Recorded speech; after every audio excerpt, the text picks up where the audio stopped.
Norway, Norway, Norway, Norway. What a team. What a team. I mean, looking back into our first podcast, I mentioned Norway and Senegal being the dark horse. Obviously, I'm really disappointed with the Senegalese team. However, the Norway have proved to be one of the dark horses.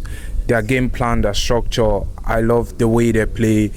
They catch you on a break, the turnover, just know you're dead. You're a dead meat. So the Norwegian team, they're so deadly. The likes of Haaland, Odegaard. Last night, Odegaard was what a player he is. What a player. For me, yeah, if not for the 2 goals that Haaland got in the end, I think the MVP of the game should be Odegaard. He was outstanding. He got the ball, get the ball from the defense. He demand the ball. He demand respect. He show up as a midfielder. He show up as a leader. That is what the big names are for. That is why we want them.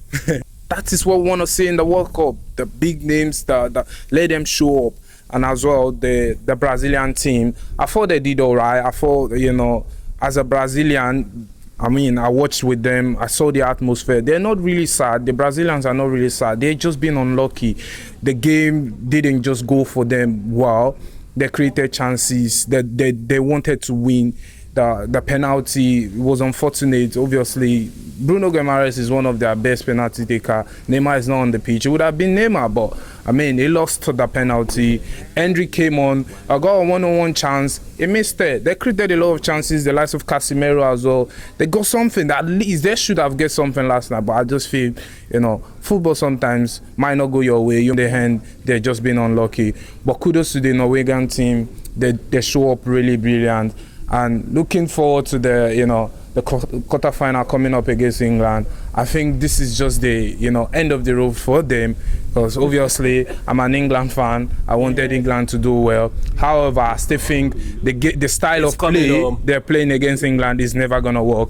England, we understand that they are quite sharp in their break. When they go on the break, they are very good on the counter attack. They need to be smart about how to. That game plan so far looks similar to the way England play, the England team play. So I just think generally it will be end of the road for them. So yeah, looking forward to that. My own problem now. My problem now. Now that Ancelotti. What? Guy, what you they do?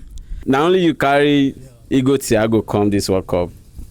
Not only you carry Hendrick come. How he be now? How he be? Like Japredo they there. You leave him. But come on. Come on. This is a game Japredo would have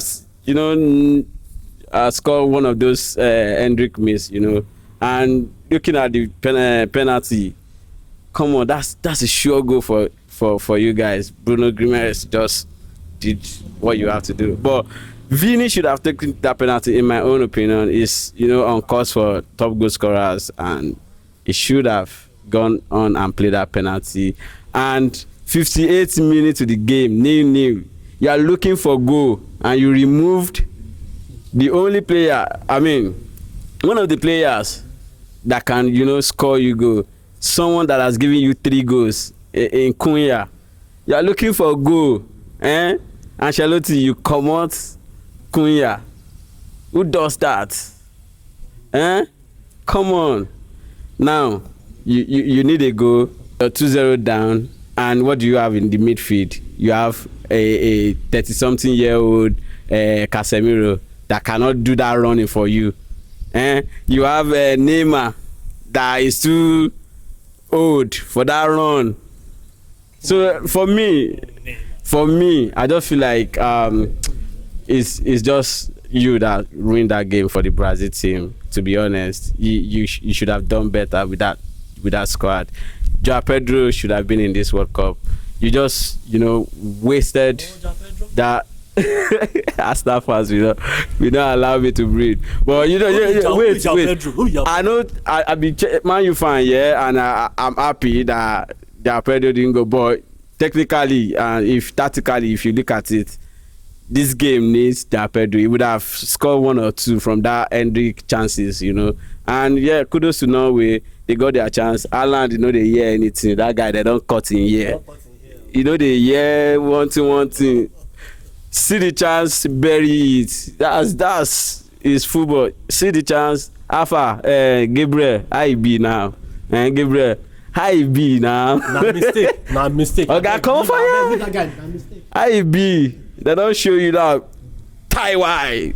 Give you and knock on for you. Come on there. But anyway, what a good game. It's a good game. 2-1, and the Norway, of course, facing the English side the next game. Let's see how it's gonna be.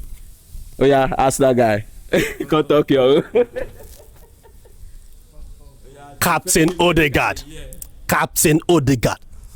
Captain Fantastic. We know what you can do on a good day. We know what you can do. You are a talented midfielder.